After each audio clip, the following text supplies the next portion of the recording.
Hello and welcome to my channel, Conversation Corner. As you guys know, we analyze ideas on this channel, and today I want to talk about two very important things. I want to talk about weight loss and I want to talk about meditation and why they fail all the time.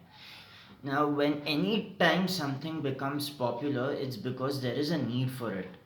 Why are weight loss programs or why is nutritional advice so prevalent nowadays? That's because people are eating unhealthy, they're living an unhealthy lifestyle, and as a result, they're gaining a lot of weight. I believe obesity has shot up a lot worldwide, and where people used to suffer a lack of food, now people are becoming ill due to eating too much food. As a result of this, there is a new market now for pharmaceuticals with respect to weight loss pills, for trainers who will train you on the right kind of exercise. Then comes yoga and all other sorts of things that can help you lose weight and that can help you lead a healthy life. This is a response towards rising obesity. Now, let's talk about why meditation is becoming more popular. As and when we're progressing, as and when technology is improving, our lives are becoming far more complex. Now, no one maintains one job throughout his life these days. People keep switching because industry pay scales change and the demand and supply of different jobs goes up and down over time. So, everyone's engaged in finding what's best for them, learning the right skills, and moving up the career ladder. Now, what a lot of people have found is that no matter how high they go in their career ladder, they find that there is something missing with them. So they come to the refuge of meditation and spirituality, so to speak. So both these uh, things, if I may say, weight loss and meditation are response to certain needs in the market. Weight loss programs, weight loss pills, dietitians and trainers are a response to the increasing amount of obesity in the market. And of course, meditation and spirituality are a response to the stress of daily life and a sense of meaninglessness that people have in the modern age. Now, coming to the issue of why this doesn't work. The reason this doesn't work is our refusal to see the truth as it is, right? If someone wanted to lose weight, it is obvious that they need to change their diet and they need to start eating healthy and they need to start eating less than what they do currently.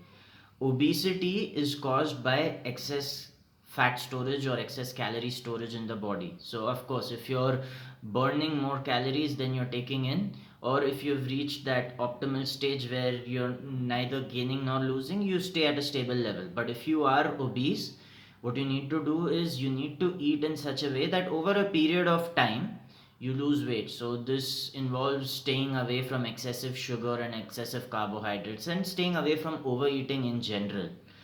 But the 21st century has filled up our senses to the gills. So sense pleasure is a feature of the 21st century.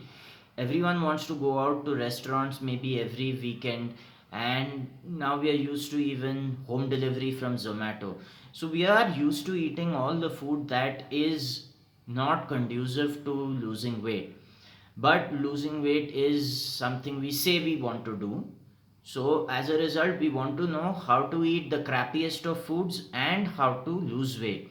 Now, this is obviously something that doesn't work. You're not doing what is necessary. It's not easy for you to believe that to lose weight, you need to either reduce the amount of food you're eating or change the quality of food that you're eating. This is how you're going to lose weight in the long term. But you want the pleasure of these crappy foods and you want to lose weight, which is why you're tempted to go for the next diet program or you're tempted to contact the next physical trainer. And this is a cycle that keeps going because it's basically your ego wanting to gratify itself. You want to believe that you want to lose weight even though everything you're doing is not conducive to losing weight. So this is the part where we dealt with weight loss. Now coming to meditation and spirituality.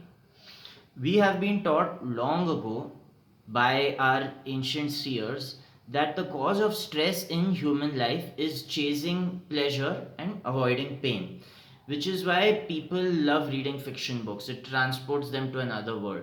People indulge a lot of times in substances like alcohol or cigarettes because they feel that the consumption of those substances for that period in time is reducing the either the stress, the boredom, or the anxiety they feel in daily life, and as a result they indulge in these substances. So obviously here you have someone who comes and tells you, hey, these are bad substances for you, your health deteriorates, why don't you try meditation and spirituality instead?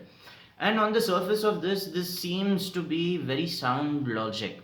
However, the mistake that is being made here, the grave mistake that is being committed, is you're turning meditation and spirituality into the next form of drugs or alcohol or cigarettes. So, what you used to get with smoking and what you used to get with alcohol, you're now getting through spirituality and meditation. Again, we have not seen the root of the problem. The root of the problem lies in pursuing a lifestyle that is bent on the pursuit of pleasure and the avoidance of pain. So, the pursuit of pleasure leads you to choosing a particular job that is not inclined with who you are as a person, but something you still want to pursue. So, you force yourself to acquire certain skills to get that pay scale. Now, if you try hard enough, there's a good chance that you acquire those skills and you acquire that job with that pay scale.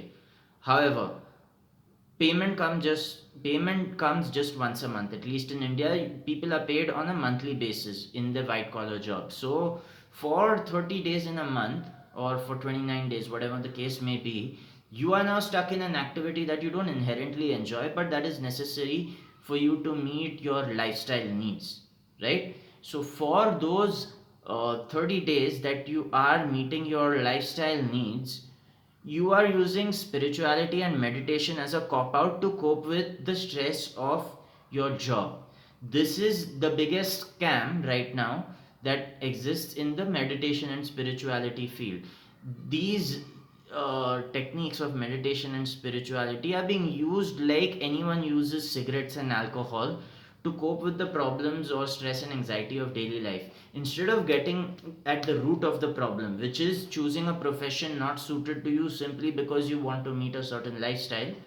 This is the root of the problem, and meditation and spirituality are supposed to expose you to this problem. However, it is being packaged and marketed as such that you can choose to pursue a job that is not in alignment with what your real nature is, and that has been chosen just through greed, and you are being convinced that you can still somehow have good mental health and spiritual health pursuing this.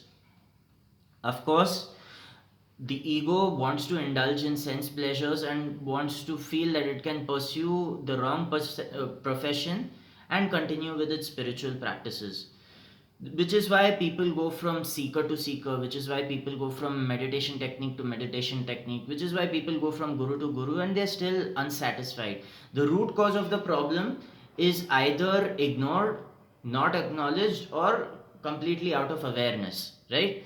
So the root cause of the problem is choosing a lifestyle or a profession that is not in alignment with helping you lead a happy spiritual or a mental life.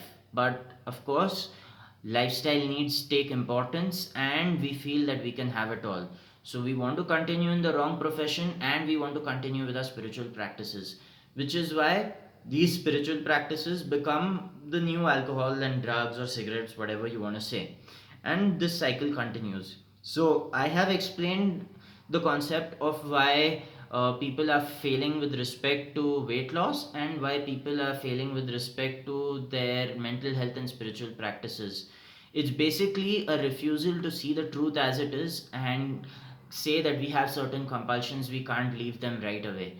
So this video might offend a lot of people who are indulging in these habits, but my job is to say things as they are and help you be exposed to what your problem is. See, when a doctor diagnoses the problem, he has not created the disease, he's made you aware of it.